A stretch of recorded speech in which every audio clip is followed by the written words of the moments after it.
రామ్టాక్కి తిరిగి స్వాగతం. పోయినసారి 131వ రాజ్యాంగ సవరణ బిల్లు వీగిపోయింది. ఎప్పటి నుంచో ఊరిస్తున్న మహిళా రిజర్వేషన్లు తిరిగి వెనక్కిపోయాయి. నా దృష్టిలో ఇది అత్యంత విషాదకర సంఘటన. ఎందుకని? స్వాతంత్రం వచ్చిన తర్వాత ఎస్సీల హక్కులు, ఎస్టీల హక్కులు, బీసీల హక్కులు కొంతమేర పరిరక్షించబడ్డాయి. రిజర్వేషన్ల పేరు వలన కావచ్చు, రాజ్యాధికారం వలన కావచ్చు, ఏదైనా కావచ్చు. కానీ మహిళలు జనాభాలో సగం ఉన్నటువంటి మహిళలు రాజ్యాధికారానిలో సరైన వాటాకి నోచుకోవాలి. 50% కావాలని ఎవరు చెప్పట్లా, కనీసం 1/3 నోచుకోవట్లా. అందుకని ఈ రోజుకైనా అది ఆ సామాజిక న్యాయం భారత్లో జరగలేదు.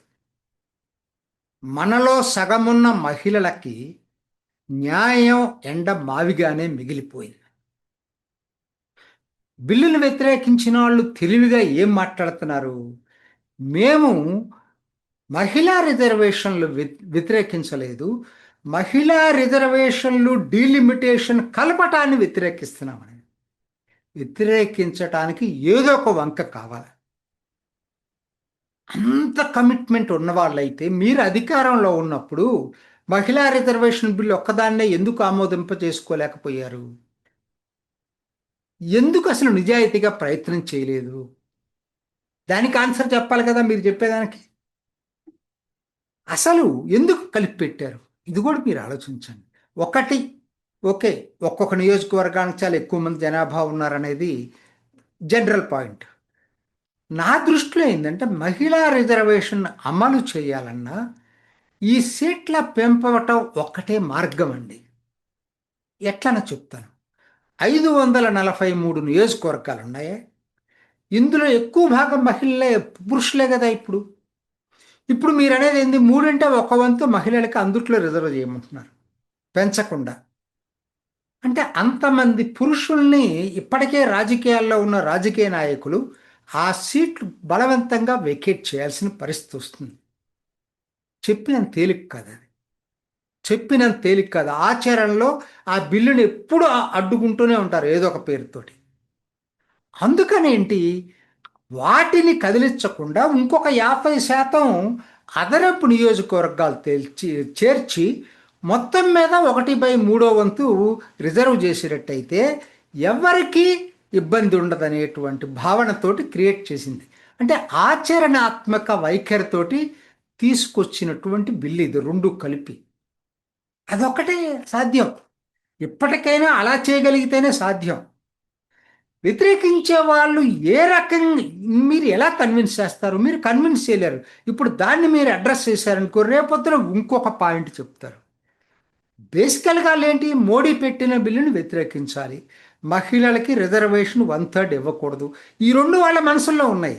మీరు ఎన్ని పెట్టినా దానికి ఇంకొక వంక తీసుకొచ్చేసి వ్యతిరేకిస్తారు.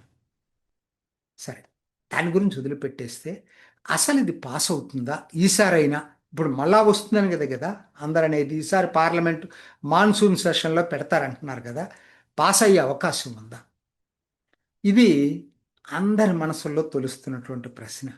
ఎందుకు మళ్ళీ పెట్టడానికి ఆశలు ఎందుకు చిగురించినాయి అంటే, మొన్న జరిగిన ఎన్నికల్లో తమిళనాడు, బెంగాల్లో జరిగిన పరిణామాలను బట్టి డిఎంకే అక్కడ ఓడిపోవటం, కాంగ్రెస్ పార్టీ డిఎంకేని కనీసం కన్సల్ట్ చేయకుండా టీవీకేకి ఒక్క రోజులో ప్లేట్ ఫిరాయించి మద్దతు ఇవ్వటం, డిఎంకే మనస్తాపం చెందటం అదొక పరిణామం అయితే, బెంగాల్లో ఊహించని విధంగా తృణమూల్ కాంగ్రెస్ దెబ్బతగిలి బీజేపీ అధికారంలోకి రావటంతో తృణమూల్ కాంగ్రెస్ ఒక విస్ఫోటనంలాగా పేలిపోయింది.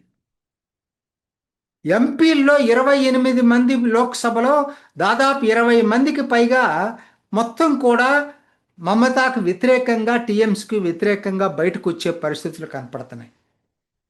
ఇవి ఆశలు చిగురించాయి. మరి అవకాశం ఉందా వీళ్ళు ఈ నంబర్లతోటి? ఎందుకంటే ఇప్పటివరకు ఏం తెలియదు డిఎంకే ఎలా ఎటువంటి స్టాండ్ తీసుకుంటుంది. ఓకే, కాంగ్రెస్ మీద కోపం ఉండొచ్చు, బీజేపీకి సపోర్ట్ చేస్తుందా, లేకపోతే ఆబ్సెంట్ అవుతుందా? ఆబ్సెంట్ అయితే పరిస్థితి ఏంటి? టీఎంసీలో ఎంతమంది వస్తారు? 2/3 వస్తేనే అది వాళ్ళు రాగలరు, లేకపోతే రాలేరు. అసలు అంత బలం ఉందా తెలియదు. అనుకుందామండి, అనుకున్న పద్ధతిలో 22 మంది డిఎంకే వాళ్ళు మద్దతు ఇస్తారనుకుందాం, 28కి 20 మంది టీఎంసీ మద్దతు ఇస్తారనుకుందాం, అనుకుందాం కొద్దిసేపు. అయినా పాస్ కావటం కష్టం. టీవీ ఛానళ్ళు ఇష్టం వచ్చినట్టు రాస్తున్నాయి, కానీ వాస్తవం అది కాదు కదా. పోయినసారి 528కి 298 వచ్చినాయండి. ఎవరికి? ఎన్డీఏకి. ఇంకా దాదాపు 60 షార్ట్ ఫాల్ వచ్చింది. 360 రావాలండి, 2/3 రావాలంటే. సో ఇప్పుడు వీళ్ళు వచ్చినా కూడా అవదది. ఎప్పుడు సాధ్యమవుతుందంటే, ఇంకా మహారాష్ట్రలోని శివసేన, యూబీటీ, దాని కింద 8 మందో ఎంతమందో ఉన్నారు, 9 మంది ఉన్నారు. ఎన్సిపి శరద్ పవార్ 8 మంది ఉన్నారు. అవకాశం ఉంది ఈ రెండే. వీళ్ళల్లో కూడా ఏదైనా మార్పు వచ్చి వాళ్ళు గనక బిల్లుకి మద్దతు ఇస్తే అప్పుడే పాస్ అవుతుంది. కాబట్టి అందరు అనుకుంటున్నట్టుగా ఇప్పుడు ఆటోమేటిక్గా ఇది రాజ్యసభలో పాస్ అవుతుంది. ఇప్పుడు వచ్చిన పరిణామంతో రాజ్యసభలో పాస్ అవుతుంది, కానీ లోక్సభలో ఇప్పటికి కూడా పాస్ కావటం కష్టం. కాబట్టి ఏంటి, నంబరు రూఢి చేసుకొని వాళ్ళు కూడా సపోర్ట్ చేస్తారని అనుకొని 2/3 వస్తుందని నమ్మకం ఉన్నప్పుడే బిల్లు పెట్టడం మంచిది, కానీ ప్రచారం కోసం మళ్ళీ పెట్టద్దు వీగిపోయేటట్టయితే. చివరగా నేను ఒక్క మాట, కనీసం అది జరగాలన్నా కూడా ఈసారైనా బిల్లులో 50% అదనంగా ఏదైతే సీట్లు అంటున్నారో ఆ సీట్లు స్పెసిఫై చేయండి. ఏ రాష్ట్రానికి 50% అయితే ఎంత పెంచబోతున్నారో స్పెసిఫై చేసినప్పుడే కన్ఫ్యూజన్ ఉండదు జనాల్లో.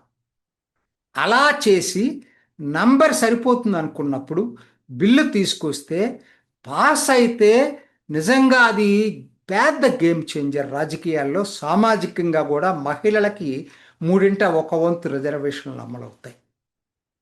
అది జరగాలని కోరుకుందాం. చూద్దాం ఏం జరుగుతుందో. ఇది ఈనాటి రామ్ టాక్. ఇంకొక ఎపిసోడ్లో మళ్ళీ కలుసుకుందాం. నమస్తే. చూసారు కదండి, మరి ఈ వీడియో కనుక మీకు నచ్చినట్లయితే ఒక లైక్ కొట్టేసి మీ అభిప్రాయాన్ని కూడా కామెంట్ బాక్స్లో తెలియజేస్తూ ఇలాంటి ఇంట్రెస్టింగ్ అప్డేట్స్ కోసం మా ఛానల్ని సబ్స్క్రైబ్ చేసుకోండి.